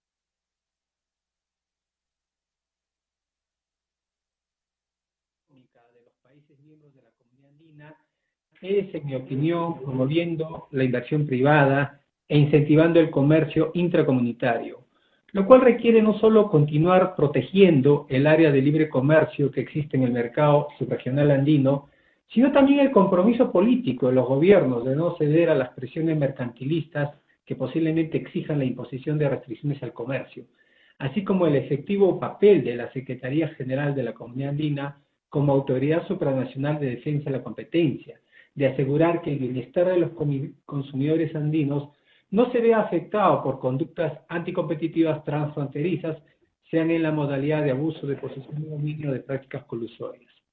La clave está en entender que el proceso subregional andino tiene como objetivo central proteger el bienestar de los más de 112 millones de consumidores andinos. Si partimos de la premisa que lo relevante es proteger a los consumidores en lugar de a las empresas, de modo que éstas deben adaptarse a la competencia y a la eficiencia económica que beneficia a los consumidores, es mucho más fácil entender y hasta profundizar el proceso de integración. Me explico. Si los negociadores de los acuerdos comerciales tienen que atender los reclamos de las empresas ineficientes, incapaces de lidiar con la competencia subregional, pues van a tener dificultades para arribar a consensos, van a tener complicaciones para profundizar la integración económica y avanzar hacia un mercado común, o en el peor escenario, van a verse persuadidos de aceptar restricciones al comercio bajo cualquier pretexto. Las empresas ineficientes en su lobby institucional van a alegar que son fuente de trabajo, que si salen del mercado no solo habrá pérdida de empleo y menor tributación, sino que, como los trabajadores también son consumidores, dejarán de consumir, lo que retraerá la economía y se generarán problemas sociales mayores. Por tanto, argumentarán que lo mejor es la protección de las empresas y para tal efecto solicitarán la imposición de barreras o restricciones al comercio intracomunitario. Si el objetivo es proteger a las empresas en lugar de a los consumidores, se acaba el proceso de integración. Regresaríamos a las viejas fórmulas que fracasaron rotundamente, como el modelo de sustitución de importaciones. Los mercados se cerrarían y los consumidores tendrían que pagar más por los productos que encuentran en los mercados cada vez más desabastecidos. En cambio, si el objetivo es proteger a los consumidores, la línea argumentativa es más clara, lógica, sólida y transparente. Las empresas, si desean sobrevivir, deben volverse más competitivas, deben ser más eficientes. Si no son capaces de reducir sus costos, si no son capaces de mejorar la calidad de sus productos u ofrecer una mayor variedad al gusto de los consumidores, serán desechados por estos. En un mercado competitivo, solo sobreviven las empresas que logran captar las preferencias de los consumidores. Estas empresas, al ser más competitivas, al ser más eficientes, no solo aprovecharán el mercado subregional, sino otros mercados, de modo que sus exportaciones tendrán más destinos. Pero para que las empresas se vuelvan más competitivas, no basta el esfuerzo empresarial que ellas emprendan, sino que es necesario que los países miembros no les impongan sobrecostos. De nada sirve que las empresas reduzcan sus costos e inviertan en investigación, en innovación con el objeto de mejorar sus productos o ampliar la gama de productos que ofertan al mercado, si tienen que enfrentar sobreregulaciones, sobrecostos administrativos, monopolios legales, impuestos confiscatorios, una legislación laboral rígida, amenazas de expropiación o ser objeto de expropiaciones regulatorias. No. El Estado debe ayudar a las empresas a ser más competitivas y ello se logra con simplificación administrativa, con mejora regulatoria, con la eliminación de las barreras normativas y burocráticas carentes de razonabilidad que impiden o dificultan el acceso o permanencia de los agentes económicos en el mercado, con un sistema tributario razonable, con una legislación laboral flexible, con el respeto a la propiedad privada y garantizando el cumplimiento de los contratos. Y así como las empresas compiten en el mercado subregional por captar las preferencias de los consumidores andinos, los países miembros deberían también competir entre ellos por ofrecer marcos legales atractivos para la inversión. Deberían competir por qué país simplifica más los trámites y procedimientos, qué país ofrece marcos regulatorios más predecibles, qué país ofrece más seguridad jurídica a las inversiones, qué país reduce la carga tributaria, qué país ofrece normas laborales que promueven la inversión y la generación de empleo, qué país garantiza de mejor manera el derecho a propiedad y el cumplimiento de los contratos. En ese sentido, de la misma forma como los consumidores cuando van al supermercado eligen entre productos colombianos, ecuatorianos, peruanos y bolivianos sobre la base del precio, la calidad o la variedad de ofrecidos, las empresas también eligen al país miembro en el que conviene colocar sus inversiones, que son fuente de trabajo, sobre la base de factores como el costo de la regulación administrativa, la carga tributaria, el costo laboral, el costo de la falta de flexibilidad y la seguridad jurídica. Los países pueden convertirse en lugares más atractivos, pero para ello deben aparecer inversionistas lo que estos valoran. Claro que lo que más necesita un inversionista son los costos, la seguridad jurídica, el derecho a la propiedad privada y la falta de cumplimiento de los contratos. Queremos empresas competencia en estos consumidores, pues también queremos países que la propiedad privada y su contrato con una aplicación. Si quieren espantar la inversión, inversiones, controles de inversión y otras regulaciones. Creencia equivocada que son no las empresas, están en mejores condiciones de decidir qué se produce, dónde se produce y a qué precio se produce. Porque también no fue que el objetivo sea el mayor bienestar de los consumidores. Para ello hay que promover la de las preferencias de los consumidores, así como incentivar la competencia de los países miembros por atraer a los grandes, lo que obviamente implica el diseño de políticas públicas que incentiven la competitividad. La estrategia, por tanto, más y más competencia entre empresas, competencia entre los países miembros. Si los países miembros de la comunidad Bueno, ok. Esa alteración y la alteración de sonido nos permitía terminar, pero captamos una parte sustancial de la exposición del magistrado Hugo Gómez Acpaga en una relación de reflexión sobre mercados y derecho muy importante que nos permite tener una contribución fundamental en este importantísimo foro, más viniendo en la vocería de nuestro Tribunal de Justicia, que tiene la experiencia en la creación de derecho, en la solución de controversias, en el precedente judicial, en fin, y en otros asuntos que por supuesto son de debate y que implican una reflexión permanente para mejorar no solamente además el contexto del protagonismo de nuestra Corte, sino también de lo que nosotros hacemos en los procesos que a diario libramos. No sé si a estas alturas ustedes nos permitan ahora pasar, señores panelistas, a que los asistentes hagan algunas acotaciones, preguntas, reflexiones que a bien tengan. Verónica, si te parece que comencemos en esta parte final del segmento. No levanten toda la mano. Bueno, muy bien, allá. Por favor, Camila, Daniela, el micrófono para allí. Daniela. Gracias, Carolina, muy amable.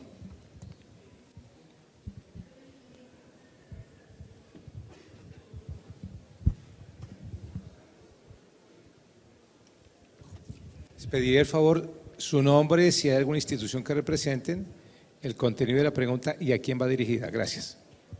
Bueno, buenas noches para todos. Mi nombre es Silvana Isignares, soy profesora de la Universidad del Norte de acá de Barranquilla e investigadora en estos temas de integración latinoamericana y europea. Entonces, por supuesto que quiero aprovechar la oportunidad que están allí, todos los panelistas. Tengo varias cosas. Bueno, primero decir, me encantaría conocer el estudio del CELA, sobre todo el tema de cómo lo enfocaron, saber si efectivamente es un diagnóstico que nos permita tener un punto de partida para empezar a buscar esos puntos de convergencia que se requieren para fortalecer el proceso de integración. Desde el punto de vista del Tribunal Andino de Justicia, pues tengo una preocupación y es precisamente algo que escuché esta mañana y que no es la primera vez que lo escucho. y es el tema del presupuesto. Y de cara precisamente a la imparcialidad, al fortalecimiento, a la eficacia de ese sistema jurídico que permanece vivo para todos aquellos que creen que la comunidad andina siempre está agonizando. Yo siempre digo que es un muerto muy vivo porque tiene un sistema jurídico institucional, sobre todo jurídico robusto, que nos hace siempre estar mirando qué sucede al interior de la comunidad andina. Y específicamente en el tema del tribunal, vuelvo a escuchar de manera reiterada sus problemas desde el punto de vista del presupuesto. Entonces me gustaría como conocer qué han planeado de aquí al 2022, de cara al 2022, cómo solventar esta situación. Y la otra cuestión frente al tema de la agenda y que nuestro secretario de la comunidad lo manifestó, y es el tema de intentar buscar cómo ser una despensa en materia alimenticia, y eso está ligado a un punto muy especial que es el tema de derecho ambiental, y precisamente tuvimos la COP26. Entonces me gustaría saber esa agenda ambiental andina que ya los países la tienen organizada y prevista desde el 2020, tiene previsto también al doctor Schembri preguntarle desde el punto de vista jurídico fortalecerla en su reglamentación, porque sabemos que está un poco más dedicada al compromiso, a la invitación de los estados. Entonces, ¿cómo la vamos a fortalecer desde el punto de vista jurídico? Perdonen si me extendí, pero sabrán que quisiera hacerle muchas más preguntas, pero por tiempo sé que no es posible. Doctor Insignares, justamente eso se trata. Esto fortalece mucho más el escenario y el contenido y el propósito. Así que, además me alegra saber que una persona que juega de local tiene este profundo interés y hace la academia desde la universidad importante, Universidad de la Costa, trabajando los procesos de integración. Pero de las tres reflexiones, ¿cómo quiere que y cuál para cada quien? Vamos con el CELA, doctora Verónica. Bueno, muchas gracias por la consulta y el interés. Bueno, lo que hemos hecho básicamente es un ejercicio académico que viene con una encuesta en cierta forma inducida a buscar las necesidades expresadas a través de textos muy explícitos. Muchos de los países lo que han hecho es, en primera instancia, identificar su Plan Nacional de Desarrollo guiado hacia aspectos económicos, sociales, integración. Luego, eso traducido hacia la atención en su ámbito regional nos ha permitido ver qué ámbitos no estaban siendo atendidos. Todo esto ha sido plasmado en un pequeño documento que lo tenemos colgado en la página del CELA. Acabamos de aprobarlo anteayer, así que supongo que la próxima semana ya estará abierto a todo el público. Hay que prestarle mucho interés al tema del porcentaje de coincidencias en cada uno de los temas. Me parece muy importante ver el ejercicio que se ha hecho respecto a las prioridades que le dan los países a algunos temas para atender de acuerdo a la emergencia identificada. Solo de memoria resaltar el tema, si bien se habla de recuperación económica, el tema de pymes termina siendo específicamente el que tiene un link transversal. Recordemos que de todas las empresas creadas en Latinoamérica, las pymes se encargan de dar el 92% de empleo en la región. O sea, está verdaderamente representativa a través de estas empresas. Eso quiere decir que las empresas grandes están acumuladas solo en un 8%, requiere una atención urgente. Creo que los esfuerzos que está realizando la comunidad andina, que están realizando algunos bloques de integración en particular, son sumamente importantes, pero sería mucho mejor tener un plan regional que ayude a conocer a las pymes entre sí mismos, encadenamientos productivos que les ayuden a garantizar incluso mercados externos, ¿no? Pero utilizando primero la parte interna de poder desarrollar y aumentar el mecanismo de mano de obra y desarrollo tecnológico en la propia región, que por cierto uno de los países que más ha repuntado en los indicadores en misma época de pandemia ha sido Ecuador. Tiene unos indicadores muy interesantes respecto a estos encadenamientos y procesos industriales que ha ido aplicando. Así que el documento creo que la próxima semana ya podrá ser disponible al público en la página del CELA.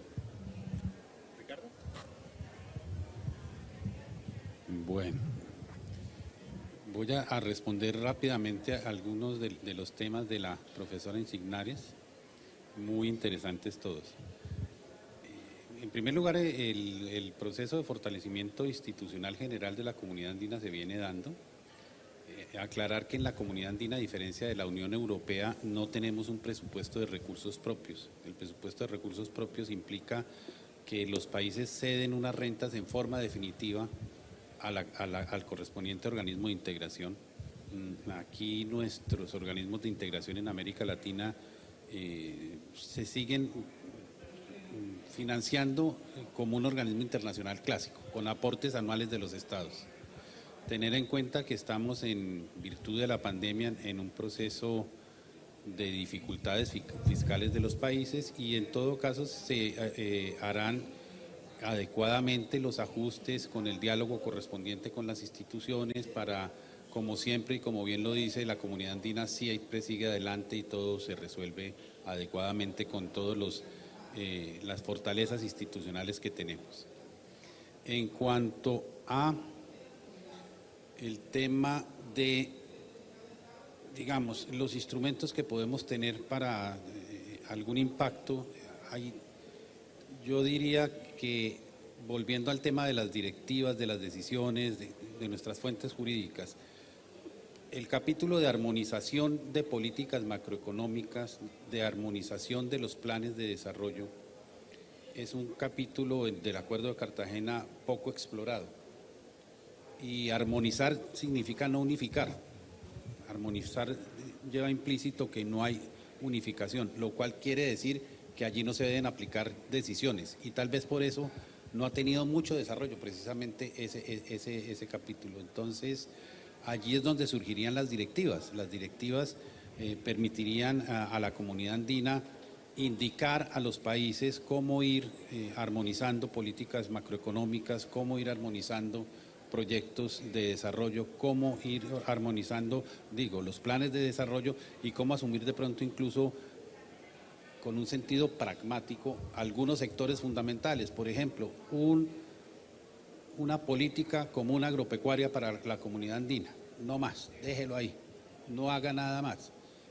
Sí, pero focalícese en ese desarrollo específico. Si eso funciona, porque aquí también estamos hablando de financiamiento, entonces hay que tener recursos de inversión. Estamos empezando, se creó hace poco el Fondo de Iniciativas Comunitarias, en el que se está empezando a gestar precisamente un manejo de proyectos dentro de la comunidad andina focalizados. Y en ese sentido, la Carta Ambiental Andina es una declaración política. Las declaraciones en el contexto andino no son vinculantes jurídicamente y las emiten el Consejo Presidencial Andino o el Consejo Andino de Ministros de Relaciones Exteriores. Entonces, la Carta Ambiental Andina es tan solo una declaración política, no es más, pero podría ser desarrollada, implementada a través de algunas decisiones que se vayan implementando vinculantes de derecho comunitario que prevalece sobre el derecho internacional, el derecho nacional, con efecto directo de aplicación directa, pero también y muy especialmente, creo yo, a través de directivas que armonicen ciertas, por ejemplo, los planes de desarrollo de los 4 países hacia el tema ambiental, en ese tema que se armonicen, y de pronto, ¿por qué no generar algunos proyectos que dentro de nuestro Fondo de Iniciativas Comunitarias vayan algunos aspectos sectoriales específicos ambientales? La comunidad andina no puede asumir el universo de la política ambiental porque eso es un tema de los estados, pero sí puede concurrir a través de directivas y de proyectos específicos a un desarrollo ambiental en ciertos temas puntuales, un desarrollo armónico entre los 4 países miembros. Gracias, Ricardo. Doctora Verónica, no sé si a esta altura, si hay alguna otra pregunta. Doctora Insignares, tal vez la inquietud sobre el tema del tribunal. Mire, muy rápidamente.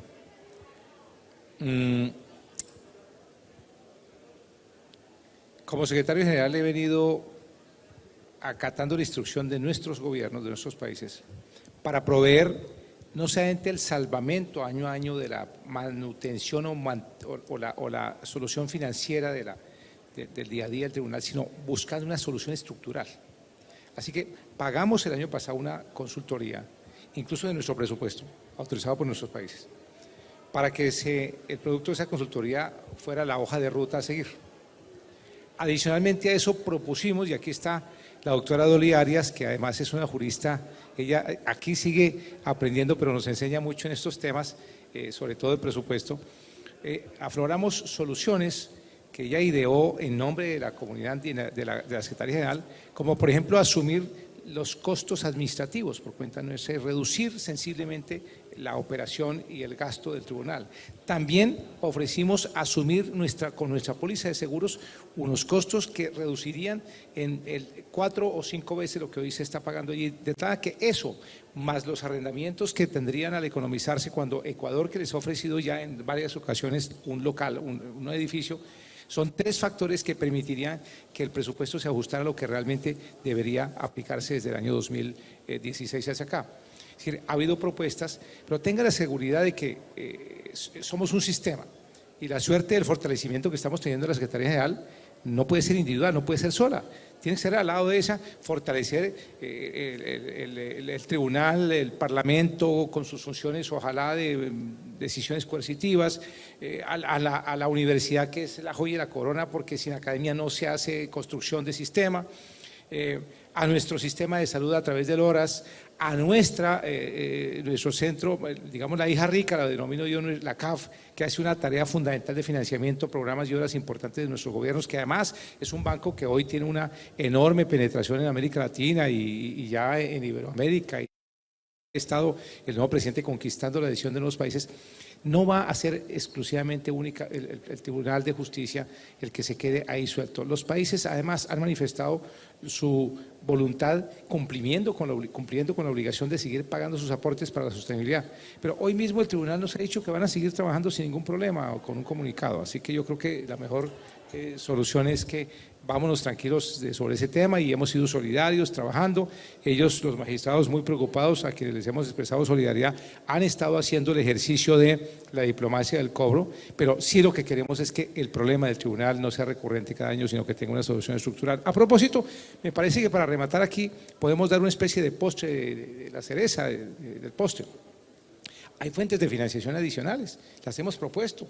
El cobro de algunas tarifas, no justamente cobrar el ejercicio y la operación de la justicia, pero sí algunas operaciones que se derivan. Yo digo, coloquialmente, el tribunal es una institución, la de cierre judicial, que maneja muchos ceros a la derecha y vive en una pobreza de muchos ceros a la izquierda.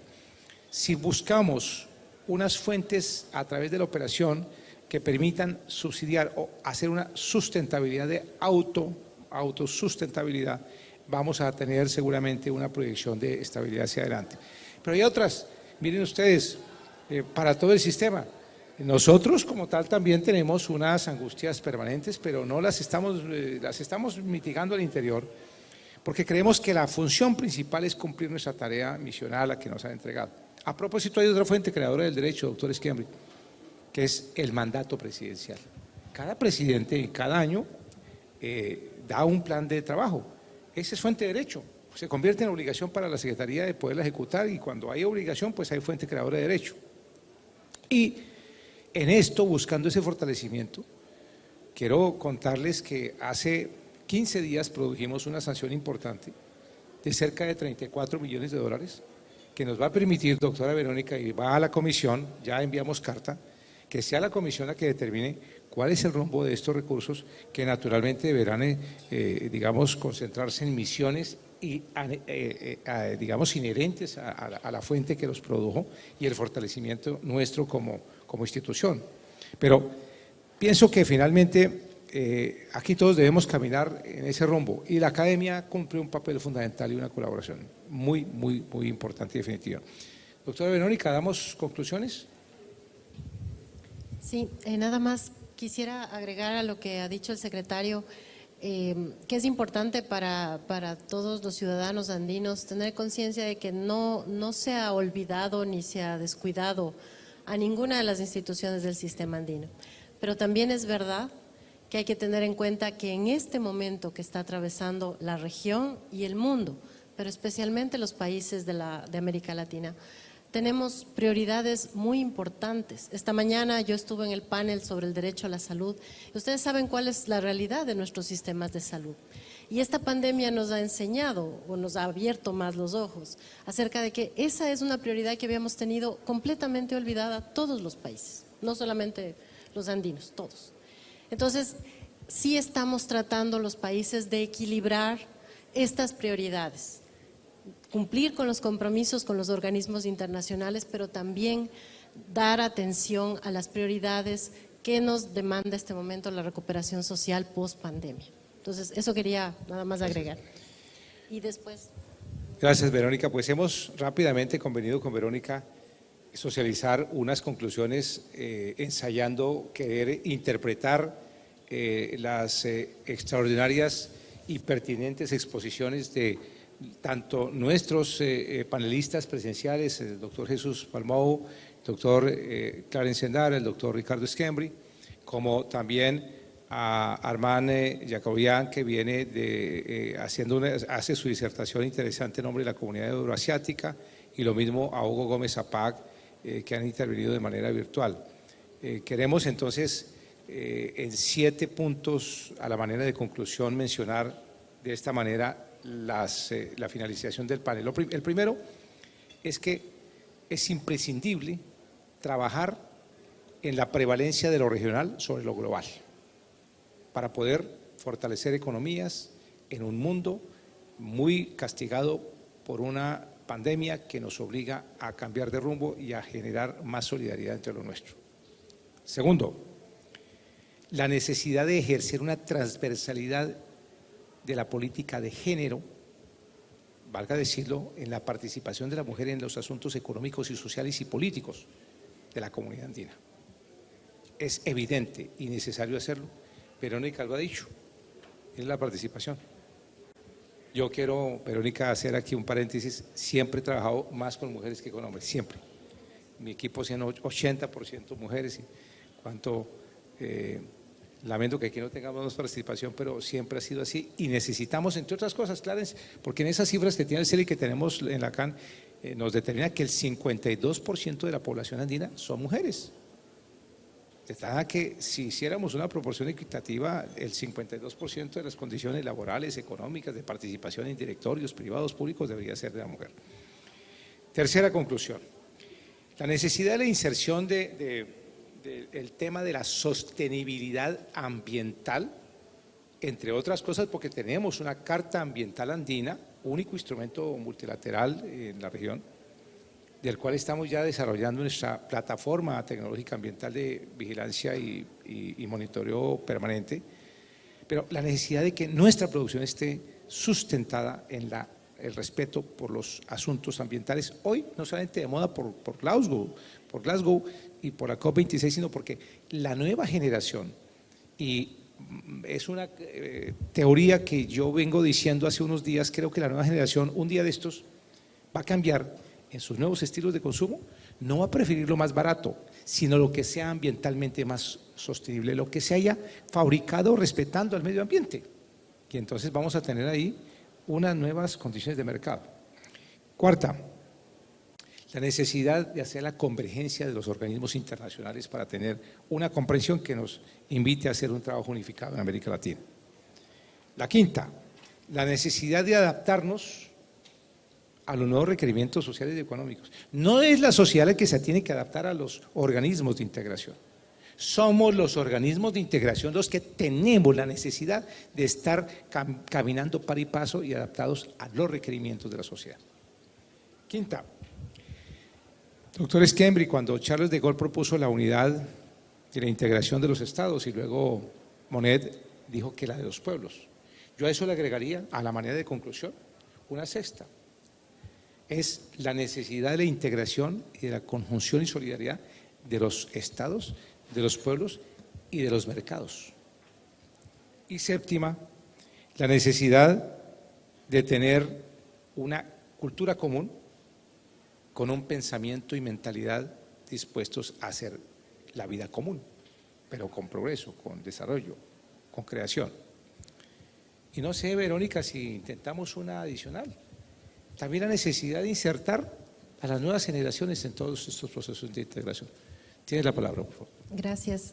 Sí, yo quería nada más a modo de conclusión recordar a una distinguida académica argentina que hace algún tiempo mencionaba que la región de América Latina y el Caribe ha asistido en los últimos 10 o 15 años a una serie de funerales de los organismos o de los mecanismos de integración.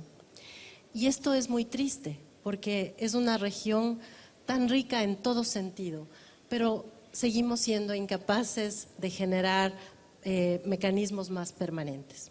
Entonces, creo que el gran desafío es aquellos mecanismos que sí han logrado sobrevivir, aquellos que los tenemos que hacer el esfuerzo por adaptarnos, como dijo el secretario Pedraza y como también lo ha mencionado el secretario Clarence.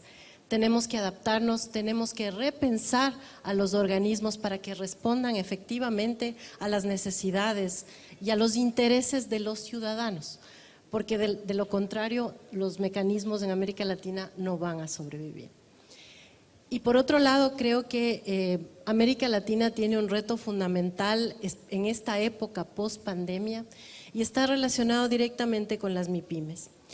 La Unión Europea está lanzando su Pacto Verde y nosotros tenemos la obligación y la necesidad de prepararnos para entrar a los mercados de acuerdo a los nuevos estándares del Pacto Verde.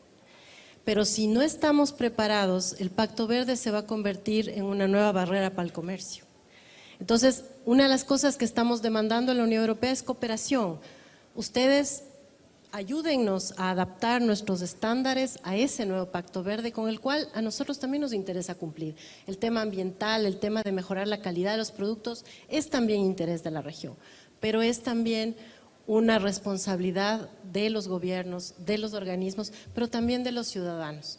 Y en ese sentido quisiera concluir diciendo que creo que una de las falencias que también tenemos, y tenemos que abordarla todos, los ciudadanos latinoamericanos, andinos, necesitamos alzar la voz, necesitamos comprometernos más con los temas que nos interesan y que nos atañen directamente, porque si nosotros no exigimos, si nosotros no expresamos nuestras necesidades o nuestros intereses directamente como ciudadanos, los organismos o los gobiernos no necesariamente van a interpretarlos de la mejor manera.